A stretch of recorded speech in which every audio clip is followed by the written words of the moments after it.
Magical golden बकरी। एक गांव में हरिया नाम का एक चरवाहा अपने परिवार के साथ रहता था। वो रोज बकरियां चराने जंगल जाया करता था। बकरियों का दूध बेचकर ही उसका घर चलता था। एक बार की बात है, वो जंगल से वापस बकरियां चराकर घर आ रहा था तो उसके ध्यान में आता है कि उसकी एक बकरी कम है। अरे सुनो गीता, हमारी एक बकरी कम है। शायद वो जंगल में ही छूट गई है।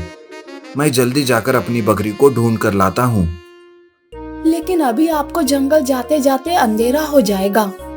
आप अंधेरे में कैसे ढूंढ पाओगे हमारी बकरी को? मुझे तो बहुत डर लग रहा है। आप आज रहने दीजिए, कल सुबह जाइए जंगल। नहीं नहीं गीता, कहीं जंगली जानवर खा न जाए हमारी बकरी को। मैं अभी जाता हूँ, जल्दी आने की कोशिश करूंगा। ऐसा कहकर हरिया जंगल जाता है। वो वहां पर अपनी बकरियों को ढूंढने लगता है। बहुत तलाश करने के बाद भी उसे उसकी बकरी नहीं दिखाई देती। तब वो निराश होकर एक पेड़ के नीचे बैठ जाता है कि तभी उसे एक बकरी के चिल्लाने की आवाज आती है और वो सोचता है, शायद यही मेरी बकरी है, किसी मुसीबत में है शायद वो। ऐसा सोचकर वो आवाज की तरफ बढ़ता है। तब वहां वो देखता है कि एक सुनहरी बकरी जाल में फंसी हुई थी। उसे देखकर वो उसके पास जाता है। तब वो सुनहरी बकरी बोलने लगती है, तुम एक अच्छे इंसान दिख रहे हो, मुझे बचा लो यहाँ से। पर तुम इस जाल में कैसे फंस गई? और तुम कौन हो जो बातें भी कर सकती हो? मैं एक जादुई सुनहरी बकरी हूँ। एक जादूगर ने मेरी शक्तियाँ पाने के लिए मेरे लिए ये जादुई जाल बिछाया और मैं उसमें फंस गई। अब वो किसी भी वक्त यहाँ आ जाएगा और मुझे यहाँ से लेकर जाएगा। मेरी मदद करो, मुझे बचा लो यहाँ से। हरिया बहुत कोशिश करके वो जाल काट देता है और उस मैजिकल सुनहरी बकरी को मुक्त करता है। तुम्हारा बहुत बहुत शुक्रिया। कहो तुम्हें क्या चाहिए? मेरी बकरी इस जंगल में कहीं खो गई है। हो सके तो मुझे मेरी बकरी वापस ला दो। मैजिकल सुनहरी बकरी उसे अपनी जादू से उसकी बकरी ढूंढकर वापस ला देती है और साथ में एक जादुई बर्तन भी हरिया को देती है और वो कहती है, ये लो जादुई बर्तन, इससे कुछ भी मांगोगे तो तुम्हें मिल जाएगा। ऐसा कहकर वो बकरी वहां से गायब हो जाती है। हरिया अपनी बकरी को और उस जादुई बर्तन को देखकर बहुत खुश हो जाता है। लेकिन उन दोनों की बात पवन नाम का एक पड़ोसी सुन लेता है। उसके मन में भी लालच जाग जाता है और वो हरिया के जैसे ही एक दूसरा बर्तन का इंतजाम कर लेता है और घर जाते जाते हरिया को बीच रास्ते में ही उसके साथ बातें करने लगता है और चालाकी से अपने बर्तन को हरिया के बर्तन से बदल देता है। ठीक है हरिया, अब मैं निकलता हूँ। पवन हरिया का जादुई बर्तन लेकर अपने घर जाता है और उससे पैसे मांगने लगता है। पवन को ढेर सारा पैसा मिलने लगता है। उधर हरिया भी अपने घर जाकर गीता को सारी बात बताता है और बकरी के कहे मुताबिक उस बर्तन से खाना मांगने लगता है।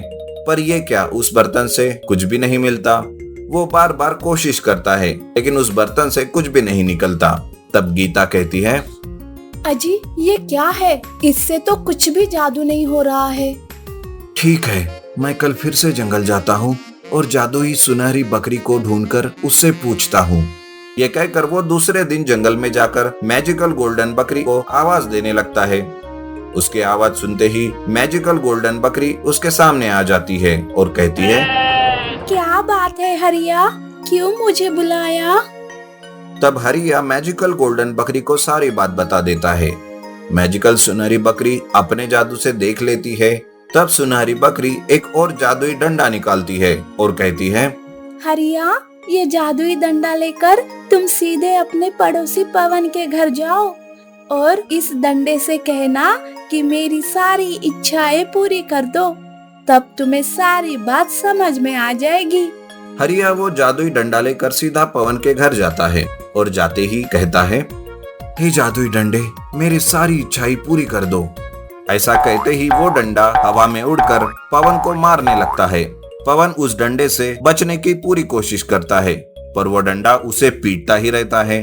तब पवन हरिया से कहने लगता है, अरे अरे छोड़ दो मुझे, इतना मत मारो मुझे, बहुत दर्द हो रहा है।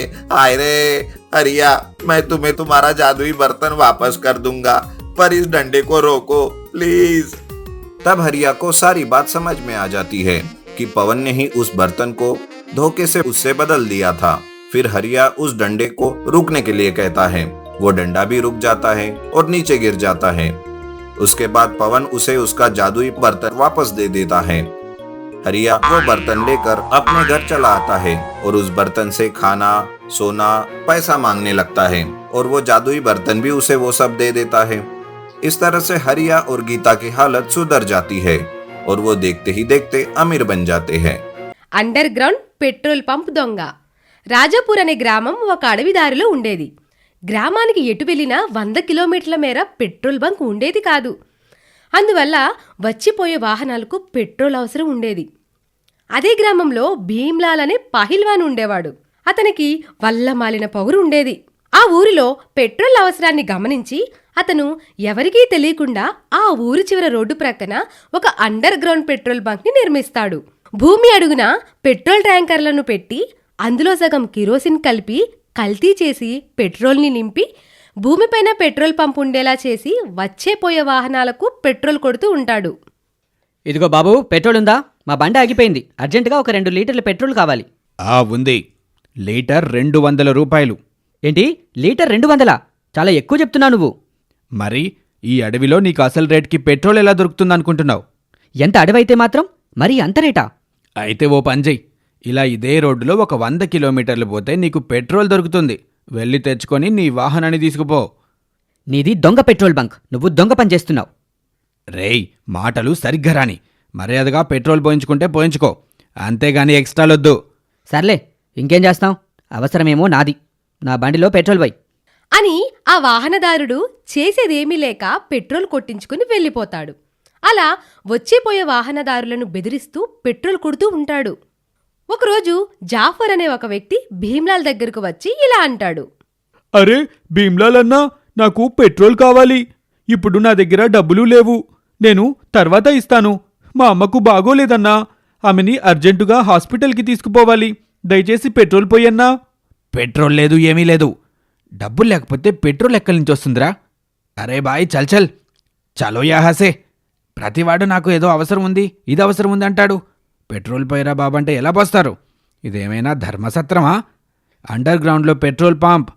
ఇక్కడ ఫ్రీ పెట్రోల్ ఉండదు అని భీమ్లాల్ విసుక్కోవడంతో జాఫర్కి బాగా కోపం వచ్చి వెళ్ళిపోతాడు.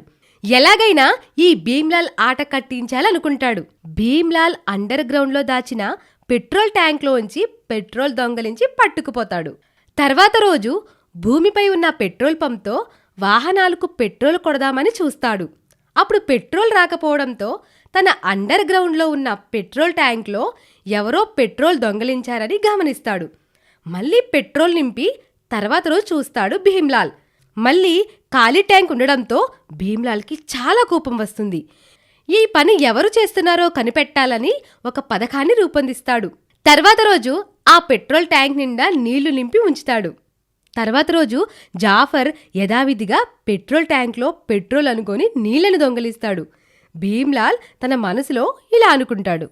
ఈసారి దొంగ దొరుకుతాడు. ఈ ఊర్లో మోటార్ మెకానిక్ షాప్ ఒక్కటే ఉంది. ఎవరైతే తన బండి పెట్రోల్ ట్యాంక్లో నీళ్లు పడి స్టార్ట్ అవ్వటం లేదని అక్కడికి వస్తారో వారే నా పెట్రోల్ దొంగ. వాడెవడో తెలుసుకొని చితకబాదాలి. మళ్ళీ ఎవరూ నా అండర్ గ్రౌండ్ పెట్రోల్ బంక్ జోలికి రాకూడదు. తర్వాత రోజు మోటార్ మెకానిక్ షాప్ దగ్గరికి జాఫర్ తన బైక్ని తోసుకుంటూ వచ్చి మెకానిక్తో ఇలా అంటాడు. బాబూ మెకానిక్, నా బైక్ ట్యాంక్లో పెట్రోల్ అనుకొని నీళ్లు పోసాను. కొంచెం దీన్ని రిపేర్ చేసి పెట్టవా? జాఫర్ మెకానిక్తో మాట్లాడిన మాటలన్నీ పక్కనే చాటుగా ఉన్న భీమ్లాల్ వింటాడు. వెంటనే భీమ్లాల్ జాఫర్ ముందుకు వచ్చి ఇలా అంటాడు. అరే దొంగ వెధవా, అంటే నా అండర్ గ్రౌండ్ పెట్రోల్ బంక్లో నా పెట్రోల్ అంతా దొంగతనం చేస్తుంది నువ్వన్నమాట. ఉండ్రా నీ పని చెప్తా. ఇక జాఫర్ అక్కడి నుంచి పారిపోతాడు. అతడు వెళ్ళి జరిగిందంతా పోలీసులకు తెలియచేస్తాడు. వెంటనే పోలీసులు భీమ్లాల్ని పట్టుకొని పోలీస్ స్టేషన్కు తీసుకువస్తారు. ఇద్దరిని నిలబెట్టి, ఏంటి భీమ్లాల్, అండర్ గ్రౌండ్లో పెట్రోల్ బంక్ పెట్టి దొంగ పెట్రోల్ అమ్ముతున్నావని తెలిసింది, నిజమేనా? లేదు సార్, నేను అలాంటి వాణ్ణి కాదు సార్. ప్రతి దొంగ వెధవా చెప్పే మాటలివే. మాకన్నీ తెలుసు, నీ సంగతి చెప్తా. ఏంటి సార్ ఊరుకుంటుంటే మీ ఇష్టం వచ్చినట్టు మాట్లాడుతున్నారు? ఏంట్రోయ్ నోరులెగిస్తోంది? వీడి కండలు కరిగించండ్రా. నోరు లెగిస్తోంది, దెబ్బకి మూస్తాడు. చేసేవన్నీ దొంగ పనులు, అడిగితే మళ్ళీ బుకాయించటం. నువ్వేంట్రా జాఫర్, ఈ భీమ్లాల్ గాడు ఒక దొంగ. వాడి దగ్గరే నువ్వు పెట్రోల్ దొంగతనం చేస్తావా? నువ్వు దొంగలకే దొంగవన్నమాట. అని పోలీసులు వాళ్ళ స్టైల్లో 4 దెబ్బలు కొట్టేసరికి అసలు నిజం ఒప్పుకొని లొంగిపోతాడు. పోలీసులు భీమ్లాల్ అండర్ గ్రౌండ్ పెట్రోల్ బంక్ని తీయించి వేస్తారు. అతన్ని జైలుకు కూడా పంపుతారు. భీమ్లాల్కి భయపడకుండా అతని అండర్ గ్రౌండ్ పెట్రోల్ బంక్ విషయం పోలీసులకి తెలియజేసినందుకు గాను జాఫర్ని మందలించి విడిచిపెడతారు. ఈ స్టోరీ మీకు నచ్చినట్లయితే లైక్ చేయండి, కామెంట్ చేయండి. ఇలాంటి మరెన్నో ఇంట్రెస్టింగ్ స్టోరీస్ కోసం మా ఛానల్ని సబ్స్క్రైబ్ చేసుకోండి. Thank you for watching.